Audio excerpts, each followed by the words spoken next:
Hello everyone, this is Vijayaragan again. We are in the second part of the complications of diabetes. Can we call it season 2 of the horror movie? Why not? First complication we are going to see today is a stroke. Stroke is nothing but similar to heart attack in the brain. Due to narrowing of the vessels to the brain, the blood flow to some areas of the brain get affected, leading to death of some portions of the brain, leading to paralysis, and it is called stroke. Any part of the brain may be affected. Classically, what is manifested and seen is loss of movement of one half of our body, say right hand and leg or left hand and leg. These sort of issues, if it happens in areas of the brain not involved in movement, we do not get any visible symptoms and they are not detected or perceived. The narrowed and stiffened vessels may rupture, leading to bleeding into the brain, which can also manifest as stroke. If it affects that part of the brain responsible for vision, then there is visual loss. Just like the silent heart attack, diabetics are known to have silent brain strokes where patient does not have any symptoms at all. Now, another important organ to discuss is kidney. Disease of the kidney is very common in diabetic. There are many possible causes for kidney disease in diabetic. One is infection, second one is nephropathy, third one is bladder dysfunction. What are the infective diseases? As we are all aware, presence of high glucose in the body make the individual prone to all sorts of infections starting from skin to kidney infections. Normally, glucose is not present in the urine. Presence of excessive sugar in the urine make the person susceptible to urinary infection, especially in women. Men with advanced age, like in the 6th decade of life, tend to have prostate enlargement leading to incomplete evacuation of urine, leading to stasis and infection. Another important point to remember is that infection in diabetic can spread easily. Simple lower urinary infection can spread to kidneys, leading to damage to the kidney. Kidney sepsis is the common cause for kidney failure in diabetics. Second disease of the kidney is nephropathy. We saw pathy is the disease, nephropathy is disease of the kidney.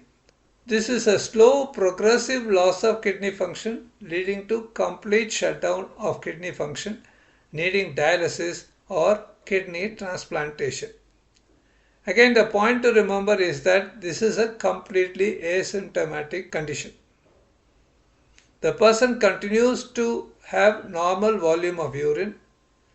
Passing protein in the urine is the first sign of onset of kidney failure. This is an important point to remember. Why?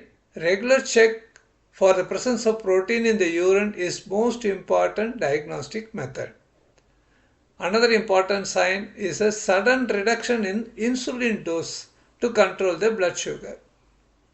As insulin is excreted by the kidney, failure of the kidney to dispose of the insulin leads to longer action of insulin. The person realizes that his sugars are coming down under control even with lower dose of insulin and sometimes even without need for insulin. This leads to the thought process that his diabetes is getting cured. The truth is that the kidneys are failing. One point I want to stress that both the kidneys are affected at the same time. Usual question by the patient is, are both kidneys failing? Yes, both kidneys are exposed to the same high glucose level leading to their failure. As against infection, which may affect only one kidney, nephropathy affects both the kidney simultaneously. The third important renal problem is urinary bladder problem. Urinary bladder stores the urine until we void or pass the urine voluntarily. The bladder is a muscular bag capable of distending until the pressure is reached and they contract to empty the urine at will. When the nerves are affected due to prolonged high glucose level, the bladder muscle weakens and the sensations are not felt by the person. The person is not aware that his bladder is full. This leads to stasis of urine and back pressure on the kidney, leading to failure of the kidneys and also infections. Coming to the nerves. High glucose levels for long time leads to damage to the nerves. This is referred as neuropathy, that is disease of the nerves. It starts affecting the long nerves. So it is often seen affecting the nerve to the lower limbs. Defective blood circulation due to the disease of the small vessels leads to the progression of the neuropathy. Nerves are nothing but electrical wires in the body. When their functions are affected by the diabetes, this may lead to loss of sensation or loss of muscular power, leading to weakness of the muscles or even paralysis of the muscles. The nerves transmit electrical impulses from the brain to different muscles for movements and from different parts of the body to the brain to enable the sensation from the skin, eye, ear or tongue. So diabetes of long duration can affect the nerves, leading to loss of sensation. As they affect the longest nerve to start with, commonly the nerve loss is felt in the lower limbs as they travel farthest from the brain. That is why people do not feel pain in their legs, and that is called numbness, often described as cotton wool sensation. This loss leads to repeated injury and ulcer formation. In the early stages, they may have higher sensitivity, leading to increased sensation, often felt as burning sensation in the feet. Similarly, nerve supply to the intestines are also affected, leading to either constipation or loose stools. So people with long duration of diabetes may have diarrhea or constipation. Another important component is fatty liver. This is another regular condition often causing stress to the people. Uncontrolled diabetes leads to fat accumulation in the liver. Fatty liver can lead to irreparable liver damage called cirrhosis if the person consumes alcohol as well. The commonest diabetic issue is lower limb issues.